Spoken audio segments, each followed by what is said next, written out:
The wind howled through the broken hulls of what once had been ships of glory, now cold, hollow coffins drifting on the edge of the forgotten sector. Station Alari 6 was a place no one visited anymore, a ghost outpost wrapped in starlight and memory. It had been declared an unsafe zone decades ago, left to rot after the Rixon collapse wiped out every diplomatic channel between their kind and the interstellar assembly. But deep within its ancient rusted shell, beneath layers of debris and failed recon drones, a single flickering heat signature whispered its presence into the void. A weak, fractured distress beacon pulsed like a wounded heartbeat. No one heard it anymore, no one, except a scavenger crew passing through, desperate for scrap and fuel. They didn't want trouble, only metal and wires. But when they found her, huddled in a dark corner where light barely reached, they didn't know what to do. She wasn't metal, she wasn't scrap, she was breathing. And she wasn't a lone dot, there were two of them alien girls, barely out of their adolescence. Strange and fragile looking with skin that shimmered like liquid moonstone and eyes too large for their faces, reflecting galaxies in motion. One stared back silently, unmoving, her expression unreadable. The other trembled behind her, arms clinging to her waist like a shield. Their bodies were lean and small, but their presence held the gravity of something ancient, something wounded. Far beyond the physical, they didn't speak, they didn't beg, but their eyes, those endless eyes, held the weight of a million silent screams. The scavengers panicked. They didn't want alien problems. Not now, not ever. Dump them out an airlock, one muttered. Too weird. Too dangerous. Someone else's mistake. But there were rumors old, whispered stories about these girls, experiments, someone said. Half Rixon, half something else. Too wild for diplomacy, too gentle for war. Created in a lab during the final days of the Alliance, bred to be cultural bridges. But no one wanted bridges after the fire, only walls. These girls had been locked away, deemed unstable, then abandoned when the governments fled. They ain't right, said one of the scavengers, stepping back. Look at Em, eyes like voids. Like they'll pull your soul out if you stare too long. The others agreed. They were too quiet, too still, not like any species they knew. Not safe, the crew argued, tension flaring, until finally the decision was made, not by mercy but fear. Leave them. Lock them back in. Let the stars bury them, Dot, so the scavengers sealed the door, left food they knew wouldn't be eaten, and jettisoned from the station without looking back. They didn't care that the girls never screamed, never begged. Silence was worse. Silence meant they accepted it, had lived this abandonment before. Again and again. But the universe, for all its coldness, has a habit of crossing paths no matter how long they drift apart. And 2 weeks later, another ship came. Smaller, older, barely space-worthy, not a patrol, not a scavenger. Just one man. Inside, a human with more stubbornness than sense, chasing a half-lost signal that no one believed was worth chasing. His name was Eli Varen, ex-mechanic, ex-soldier, a nobody in a galaxy of nobodies. But he had a habit of hearing things others ignored, and something in that broken, half-dead transmission had sounded off, not mechanical, not artificial, more like a cry muffled by dust and time. He docked his ship at the station's belly, ignoring the creaks and groans of metal that wanted to collapse. He moved slow, careful, a flashlight in one hand, an old plasma cutter in the other. And then, through thick walls and forgotten doors, he found the sealed room. The door had a scavenger mark, unsalvageable. Danger inside. But something scratched faint lines below it, thin, curved, like claw marks or writing. He stared at them for a long time, then powered up the door override. It fought back someone had locked it twice. Still he worked, and when it hissed open, and the stale air hit his face, he saw them. Two girls, not human, not robotic, something in between. They looked at him the way wild animals do, tensed and ready to vanish. He didn't speak right away, didn't raise a weapon, just stepped inside and lowered his cutter. His light flickered, casting his face in shadows and warmth. The older girl stood in front again, her body barely covering the one behind her. Their hair drifted like mist, reacting to movement before it happened. But their expressions were not blank like machines. No, there was hurt, ancient and recent, carved deep behind the stillness. He exhaled, gentle. "Hey," he whispered, unsure if they'd understand. "It's okay. You're not alone now." The older girl flinched at the word okay, like it was foreign. The younger one peeked from behind her, tears catching the light. Still they didn't move. Not yet, but the moment he didn't run. That was the first thing that mattered. Asterisk Eli didn't move for a long time. His boots were planted in the dust of a world that had ended long ago, and in front of him were two beings who shouldn't have been alive. The silence between them was thick, heavy with fear and disbelief. His flashlight cast wavering shadows on the walls, revealing old food packets scattered near the corner, untouched. The air smelled like metal and loneliness. The older girl hadn't blinked yet. The younger one slowly shifted, her arms still wrapped tightly around the other's waist, like she was afraid the moment she let go, they would vanish. Eli had seen fear before war had carved it into the bones of men stronger than him, but this was different. This was the silence of those who had already given up on being saved. That look broke something in him, not out of pity, but out of shame, because someone should have come for them, and no one had. He took off his helmet first. Let them see his face. He wasn't much to look at, scarred jaw, brown eyes dimmed by too many starlit years, and hair graying too early. But he smiled, not a confident smile, not the kind soldiers give to fake courage. A small, quiet smile, the kind you give to a wounded animal you want to trust you. "You're safe now," he said softly, as if louder words would shatter them. "I'm not here to hurt you." The girls didn't move, didn't speak, but their eyes shifted. That was something. He slowly reached into his coat, pulling out a protein bar.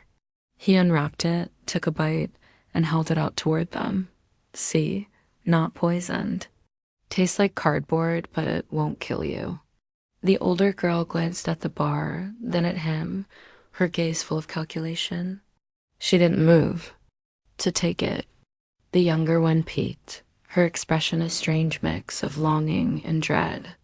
Eli set it on the floor gently and stepped back, letting them have space. He knew animals didn't eat if you hovered too close. Maybe the same was true for whatever they were. "I'm Eli," he said, "just a mechanic. My ship's not much, but it flies. Found your signal. Thought it might be some old distress beacon. Didn't expect to find you. Honestly, He paused, exhaled, then sat down against the opposite wall, setting his tools aside. "You don't have to come with me, but I'm not leaving you. Here, not again. If you want me to go, I'll go. But I'll leave the door open." It was a risk.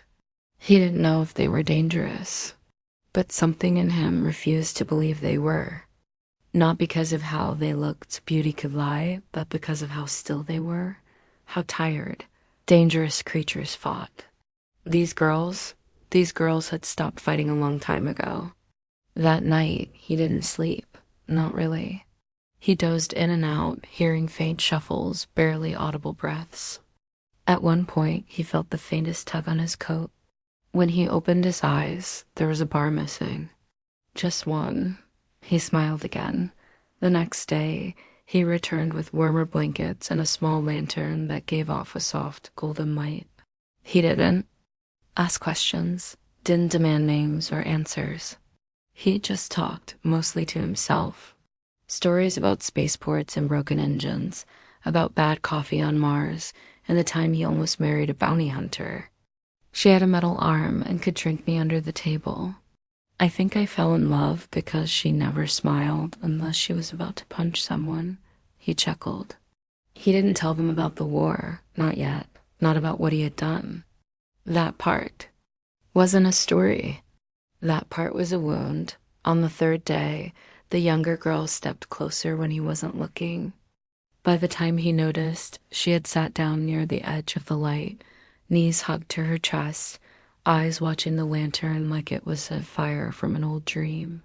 He didn't speak, just watched her from the corner of his eye. She was shaking, just slightly, and then, for the first time, he heard her voice. It was whisper thin, almost too soft to catch. "You're not afraid of us." It wasn't a question. It was disbelief. Eli didn't turn toward her. He just kept his voice steady, gentle. "Should I be?" The girl hesitated. "They said we were broken, dangerous. They said we made people feel too much." Eli smiled again, but this time it was sad. "Then maybe we need more people like you." Silence, then a breath, then footsteps.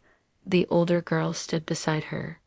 "Sister," no words, no nod, just presence.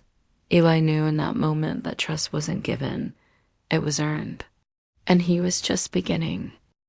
In the dim corridor of Ilari 6, time lost its meaning. Hours slipped into each other like silk strands unraveling in silence.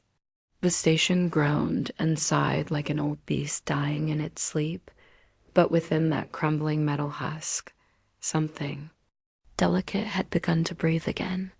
The two alien girls, once statues of fear, had started to move, not much, but enough that Eli noticed. The younger one, whom he began to call Rhea, took small steps now, never far from her sister. The elder, whose name he would learn later was Kale, still remained a sentinel, unblinking, unyielding, a shield forged from pain and memory. But she watched him. That was enough. She watched how he treated her sister, watched how he never raised his voice, never touched anything too fast, never lied even when silence could have hidden his doubts. Eli knew she was measuring him not against some alien standard, but against a history of betrayal that went back longer than his own life. He told them about Earth, not the shining parts, not the cities that scraped the clouds or the music that soared across oceans. He told them about the quiet parts, the wind through rusted wind chimes in his grandmother's garden, the warmth of bread pulled fresh from an oven, the old dog that refused to leave his side when he was broken and bleeding in his lowest hour. He didn't tell them everything about the war, not yet, but he told them enough. About the choices that never felt like choices, about orders that felt like apologies spoken in advance, about the people he couldn't save. Carol said nothing, but Rhea listened. Her eyes, wide and silver, shimmered with every word. One day, as he fixed a ruptured vein in the station's spine, Rhea sat beside him, legs crossed, hands resting gently in her lap. She was close now. Close enough to speak without whispering. Her voice trembled with unused sound. "Why did you come?" She asked. Eli wiped grease from his knuckles and leaned back. "Because someone had to. That signal of yours, it was desperate, half dead. I couldn't stop thinking about it. Felt like a whisper that didn't want to die alone. But you didn't know who sent it. I didn't need to. Hurt's hurt. Doesn't matter who's feeling it." She stared at him then, searching for something he didn't fully understand. "Everyone else ran," she said. "I've run before too," he replied. "Ran from things I couldn't fix, people I couldn't save." There was silence between them, but not the heavy kind. This was a silence of thinking, of space being made for something new. And then, carefully, as if afraid the truth might break, Rhea said, "Kill. She kept me alive. When the doctors left, when the others died, she fed me. She stopped the cold from taking me, but she never smiled again. Eli turned to look at Kale. She stood at the end of the corridor, watching, always watching. He wondered how long she had carried that weight. She still protects you, he said softly. She thinks if she lets go, I'll disappear. And do you think you would? Rhea looked down. I don't know anymore. Later that evening, when they sat together in the storage room turned shelter, Kale surprised him. She spoke. Her voice was low, deeper than Rhea's, edged with something fierce and ancient. Why do you act like this? She asked. Why do you care? Eli met her eyes without flinching. Because I've seen what happens when no one does. Kale's gaze narrowed. You feel too much. That's what makes me human. She didn't reply, but for the first time, he saw her expression shift, not a smile. Not quite, but something cracked in her armor, a flicker of something softer beneath the steel. She looked at Rhea, then at him, then turned away, but her shoulders no longer held the same tension. That night, Eli found them both curled together beneath the blanket he brought, not huddled in fear, just close, as sisters should be. Rhea's hand was resting lightly against Kale's, and Kale didn't pull away. That was the moment it changed. From then on, they walked with him. Not far, not outside the station, but through the broken corridors. The dead gardens where plants once grew in artificial sun. The old rec room where laughter had once echoed. Eli brought a music player one day, an antique from Earth with cracked buttons and a dying battery. He played them a song. It was old, raw, human. The voice in the melody was cracked and beautiful, singing about stars and hope and the space between people. Rhea cried. Kale didn't, but she sat close, and so, between stories and silence, between music and broken metal, a bond was born not from blood or species, but from a shared understanding that pain doesn't always come with claws. Sometimes it's the quiet abandonment, the unseen absence, that leaves the deepest scars. But with presence, with patience, with the strange power humans hold to see beauty even in the broken, something else can grow in its place, and that something had begun to bloom. Asterisk, the days that followed felt almost peaceful. A quiet rhythm echoing through the forgotten veins of Alari 6. Eli found himself laughing sometimes, short and surprised, as if rediscovering a part of himself he thought long dead. Rhea began to speak more, her voice still soft but stronger, like the first shoots of green breaking through frost. Kale stayed vigilant, always alert, always watching the shadows as though they might come alive. She never said much, but when she did, it was with the weight of 1,000 things unsaid. Eli didn't push. He knew the kind of silence that protected something too broken to name, but he could feel something shifting, like the station itself was holding its breath. Then the dream started. He woke one night choking on smoke, heart racing, body drenched in cold sweat. The walls around him glowed red in the nightmare, molten and screaming. He could hear metal tearing, alarms blaring, and a voice, no, 2 voices crying out in a language he didn't understand. But the emotion was unmistakable. Fear, betrayal, and something else, something like begging. He sat up, gasping, hands trembling as the dream clung to his chest like a brand. It wasn't his memory, but it had been inside him, like someone had poured it into his mind. He looked toward the girls' room. Rhea was curled beneath her blanket, peaceful. Kale, however, was awake, eyes open, glowing faintly in the dark. She looked at him, not startled, expecting. You felt it, she said. Eli nodded slowly. What the hell was that? Kale didn't answer, not right away. She stood, moving to sit across from him, her movements deliberate. She looked older than her face suggested, not in years, but in burden. You opened the door, she said. That door wasn't just locked with steel. It was sealed with memory. He stared at her, the cold realization settling in his spine. "You're psychic?" "No," she said. "Not truly, but our kind. We were engineered to resonate. We feel deeply, too deeply." That's what frightened them. Our empathy was not soft. It was a mirror, too clear, too raw. The scientists made us to bridge species, to unify understanding. But when they saw their own pain reflected in our eyes, they couldn't bear it. Eli leaned forward, voice low. "What happened here?" "Kale." She hesitated, then spoke with a cold, practiced calm that only came from telling a truth too many times in silence. "They called us the Seraphim Project. The Rickson and the Assembly wanted peace, but neither trusted words anymore. So they tried to make something else, something that could speak with more than language, feel more than thought. We were born in tubes, not wombs, made, not loved. They taught us everything: languages, politics, biology, but they forgot to teach us how not to feel." She looked away then, her eyes distant. "When the alliance began to collapse, the Seraphim were declared unstable, too unpredictable. We weren't soldiers, we weren't tools, we were reminders of everything they did wrong. And reminders are dangerous in war.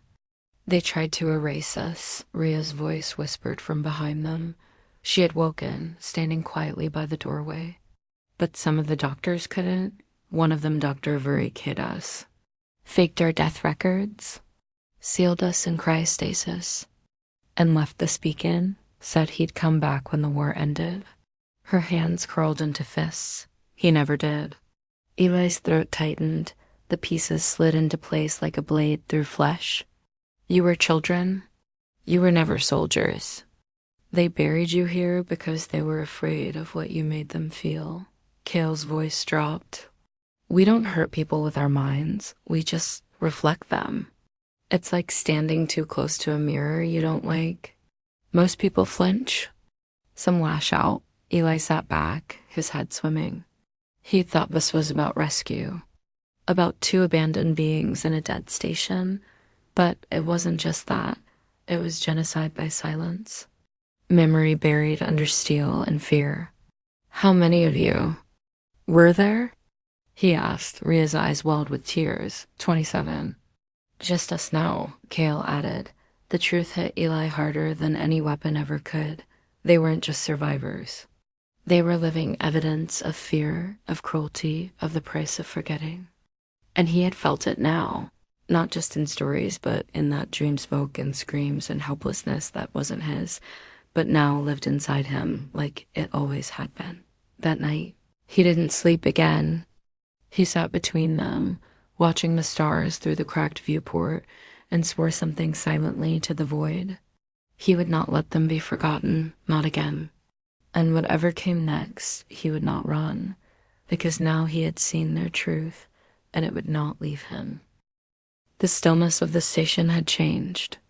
It no longer felt like the quiet of the dead. Now it was the kind of silence that came before a storm charged, alert, listening. Eli could feel it in his bones. The girls had told him the truth, or enough of it, and ever since then, the station seemed to hum differently, as if it too had waited for someone to remember. He should have left. That was the smart thing. Load the girls onto his ship and jump to some outer world, hide among the debris rings or the old colonies in Saturn's shade. But Eli didn't, not yet. Not just because of Kale's wariness or Ria's quiet trust, but because of the beacon. It was still transmitting, and that meant someone else might have heard it too. It didn't take long. On the 6th day since he arrived, his ship's scanner caught a ripple subspace distortion. Too clean to be natural, too quiet to be legal. Someone was dropping out of jump near the station, and they weren't pinging friendly. He ran to the girls, breath tight, voice low, but urgent. "We have to move now." Kale was already pulling. Ria up, her instincts always ahead of his. "Who is it?" She asked. I don't know, but they're trying to hide their approach. Could be scavengers, could be worse. The word hung between them like a blade. Kale nodded. We can't go back into stasis. We won't survive it again. You're not going into anything, Eli said, already gathering supplies. We get to the ship, we leave. I know where we can hide. A place with old Earth medics. Who won't ask questions? We'll figure it out. But Kale hesitated. You don't understand. If they're assembly black, if they're here to clean up the last of us, they won't stop at us. They'll wipe your ship, your records, even your DNA from the mesh. Anyone who's touched us becomes a threat. Eli stared at her, chest burning. Then let them come. No, Kale said, grabbing his wrist. Her touch was firm, colder than skin should be, but her voice was breaking. You don't owe us your life. Maybe not, he said, quiet but furious. But I owe you my humanity. He didn't wait for permission. He led them to the docking bay, Rhea gripping his hand tightly, Kale scanning every corner with eyes sharpened by survival. The power flickered once, the station grumbling like it knew its end was near. They reached the ship, old, dented, more rust than function, but it was home. Eli powered it on, prepping for emergency launch, and as he did, a ping echoed across the encrypted military protocol. They'd arrived. He glanced at the girls. Rhea was trembling again. Kale looked carved from ice. They won't stop, she whispered. They'll say we're unstable, that we're weapons. They won't let you take us. Eli stood, walked over, and knelt before them. You're not weapons, you're survivors. And they've spent too long pretending survival is a threat. Outside the viewport, a ship materialized sleek, black. Without insignia, no hails, no threats, just presence. Eli's fingers danced across the controls, launching a scramble signal to mask their heat signature. We've got maybe 3 minutes before they board, he muttered. Once they're inside, we're boxed in. Rhea clutched his sleeve. Please don't die for us. Eli looked her in the eyes, and what she saw there wasn't bravery. It was something worse. It was choice. A man who had decided long ago that there were fates worse than death, and one of them was letting someone suffer because it was easier. I'm not dying for you, he said. I'm standing with you. The first explosion rocked the outer hull. He watched the readings. They weren't scanning. They were breaching. No questions. No warnings. Just purge protocol. Kale was already at the emergency panel. We can open the vent tunnels. Lead them away. You buy us time, we'll make it to the escape pod. No, Eli said sharply. I'm not splitting up. They'll target you. You know that. Kale turned, her voice a razor's edge of grief. Then what do you want us to do? Watch you die to make a point? No, Eli said again, this time softer. I want you to live.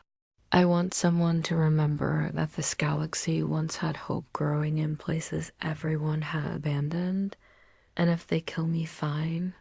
But it'll be with the truth staring them in the face. A second explosion. Closer dot, he opened the main hatch and stepped into the corridor with a blaster he hadn't fired in years. Behind him, Kale and Rhea stared, frozen between fear and defiance.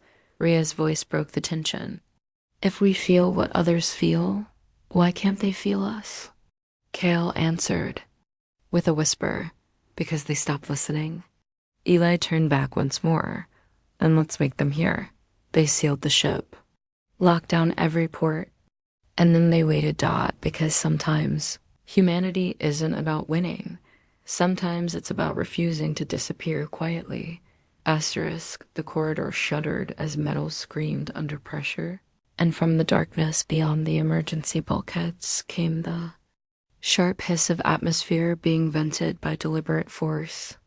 Eli stood in the thin blue emergency lights, every shadow stretching long and sinister. His blaster felt heavy in his hands, not because of its weight, but because he had sworn never to use it again unless he had no choice, and now the choice was being made for him. The approaching team wasn't coming to negotiate. Their boots struck the metal floor like hammers, precise, synchronized, soulless. They wore a matte black armor without symbols, visors reflecting nothing, ghosts built by bureaucracies that erase lives with clean fingers. Eli raised his voice. You don't have to do this. They're not what you say they are. There was no answer. Not even a warning. The lead figure raised a weapon. Eli didn't flinch. I said, stand down. He roared, his voice echoing through the corridor like a thunderclap of raw nerve. They're not weapons. They're people. Still no response. The soldiers moved forward in lockstep. One aimed directly at Eli's chest, a laser bead pulsing over his heart. He didn't move. You want them? He barked. You'll have to go through me. And I promise you this won't be clean. You kill me, the whole damn cum record of your operation gets dumped into the Assembly's civilian archive. I rigged it myself. You won't silence them quietly again. That made them pause, just slightly, a ripple of hesitation. The second soldier stepped forward, a speaker embedded in the mask crackling as it activated.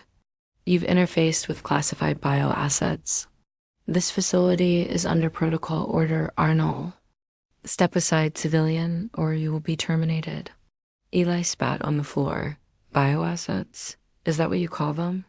You put children in tubes, taught them to love and suffer, and then locked them in a tomb when they made you feel bad. You think, I'm afraid of death. I've seen death. And you know what scares me more? Silence. Pretending like what you did was just paperwork. The soldier raised their weapon again. Final warning. From behind him, the emergency hatch opened with a hiss. Kale stepped into the corridor, her eyes lit not by rage, but by something far colder resolve. Rhea followed, clinging to her.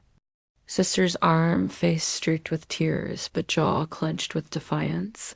You want to purge the past? Kale called out, her voice ringing like ice against glass. Then look at it. Look at what you made. Look at what you abandoned. The soldiers stiffened. Eli could feel it, something in the air shifting. The girls weren't just standing there. They were resonating. He could feel it in his chest, a pressure building, not painful but immense, like grief given form. They weren't attacking. They weren't manipulating. They were simply feeling, pouring decades of buried sorrow, confusion, betrayal, and hope into the air around them. The soldiers twitched. One staggered back, shaking their head like a scream had lodged in their skull. Rhea stepped forward. Do you remember what you told us? She said, her voice trembling. That we were too wild to control, too gentle to train. You were afraid of how much we felt. That maybe what you were really afraid of was that we'd feel you? The leader raised their weapon, but their hands shook. Kale walked to Eli's side. Her expression was unreadable. Her voice was steel. He stood for us. Now we stand for him. And then came the moment that changed everything. Eli lowered his weapon. He stepped forward, past Kale, past Rhea, until he stood directly in front of the soldiers again. Arms out, no shield, no bluff, just a man standing between cruelty and conscience. You came here to erase a mistake, he said. But they aren't the mistake. You are, and if you kill me, then do it knowing I will die human feeling everything you tried to bury. The seconds that followed stretched impossibly long. One of the soldiers dropped their weapon first, trembling, then another. Something in their armor hissed as one ripped their helmet off, eyes wide and wet with tears they didn't understand. I can feel her, the soldier gasped. Gods, she's not even angry. She was mourning. Kale stood straighter. That's all we ever did. The leader of the squad didn't drop their weapon. But they didn't fire either. A choice stood on the edge of a blade. And then finally the barrel dipped downward, slowly, deliberately. "We were told this place was sealed," the leader murmured, "that everything here was contained, forgotten." "You can't contain grief," Eli said. "It echoes." They left not all, but most. One by one, stepping back into their ship like sleepwalkers stirred from nightmare. No blood spilled, no final shot. Just a silence that hummed now with something else. Reckoning. Eli turned to Kale and Rhea. He was shaking. Kale caught his arm. "You didn't have to do that," she whispered. He smiled. "You did it with me." And for the first time since he met her, Kale smiled back. Asterisk. They stayed on Ilari 6 for 2 more days. Not because they had to, but because leaving immediately felt wrong, like stepping over a grave too quickly. The station no longer moaned like a wounded ghost. Its hulls had gone quiet again, but it was a different quiet now, less of mourning, more of remembrance. In the soft hum of the generators, Eli had coaxed back to life. In the way light poured through the cracked ceiling of the observatory, something sacred lingered. He walked those halls slowly, touching walls that had witnessed too much, offering his silent apology for the decades no one came. Kale and Rhea spent much of that time walking the abandoned nursery wing, what had once been home for the 27 children created by ambition, then discarded by fear. Rhea found a journal, half-burned, tucked beneath a metal cot. She didn't show it to Eli, but she held it like a relic. Kale traced the names etched into the door frames, one by one. Some she said aloud, some she didn't. The pain was too intimate to be spoken every time. Eli sat with them at night in the central chamber, the only place still warm enough without a suit. They talked, but not always with words. Sometimes they shared silence like old friends, like veterans who knew what it meant to carry something so heavy that language only made it heavier. He told them about the desert on Earth, the kind that burned during the day and froze at night, but still bloomed with wildflowers every spring. Rhea said she wanted to see that. Kale didn't say anything, but her hand rested near her sister's. She didn't pull away when Rhea touched it. They had survived the confrontation. But survival, Eli knew, was only the beginning of living. Word spread faster than he expected. He didn't know which soldier had broken protocol, who had uploaded the encrypted logs, or triggered the emergency leak, but someone had. The incident on Ilari 6 became something larger than all of them. Not a scandal, not a war, just a story. A memory no longer buried. Reports began to surface. Historians, biologists, whistleblowers, people who had helped build the Seraphim and had gone. Silent, now coming forward in fragments and guilt. And suddenly, across 1,000 systems, people were saying their names again. Not bioassets, not projects. Names.Rhea.Kale.Eli didn't want credit. He'd left before the diplomats arrived, before the press ships hovered like vultures in low orbit. He'd taken the girls with him, his old ship rattling like it was held together by hope and tape, heading toward a corner of the galaxy where nobody asked questions and the sky was still dark. Enough to dream under. He found a small colony on the rim of the Perseus cloud. Earth settled, peaceful, unpolished. They had wind there, real wind, and soil, and dogs that barked at the stars like they remembered being wolves. The people didn't know who Kale and Rhea were, but they didn't care either. The girls helped in the greenhouse. They liked plants, things that grew slowly, that healed with time and attention. Rhea sang sometimes now, just to herself, soft melodies like birds that only came in the morning. Kale was quieter, still a sentinel, but she no longer stood as if waiting for the next disaster. She started painting, crudely at first bold colors, splashed across canvas like the emotions she never spoke. One of her paintings was of Eli, though she never said so. Just a man beneath stars, standing between fire and shadow. Eli stayed nearby, working on machines, fixing things. The locals thought he was just another warsick drifter trying to find something worth waking up for. Maybe he was. But every night he'd sit on the porch of the small house they'd built together, and he'd look at the stars really look and know that somewhere out there, something had changed. They hadn't stopped the war that birthed the Seraphim. They hadn't brought down governments, but they had stopped the silence. They had taken two girls who were made to feel too much and shown the galaxy what it meant to feel back. One evening, as the twin moons rose and the sky turned that impossible shade of violet, Rhea brought him a flower from the greenhouse. It was small, yellow, fragile looking. It bloomed this morning. She said, smiling. I named it Kale. Kale scoffed from the door, arms crossed, but the corner of her mouth curved upward. Eli took the flower gently, holding it like it might shatter in his fingers. A good name, he said. And the stars, watching from above, burned a little brighter.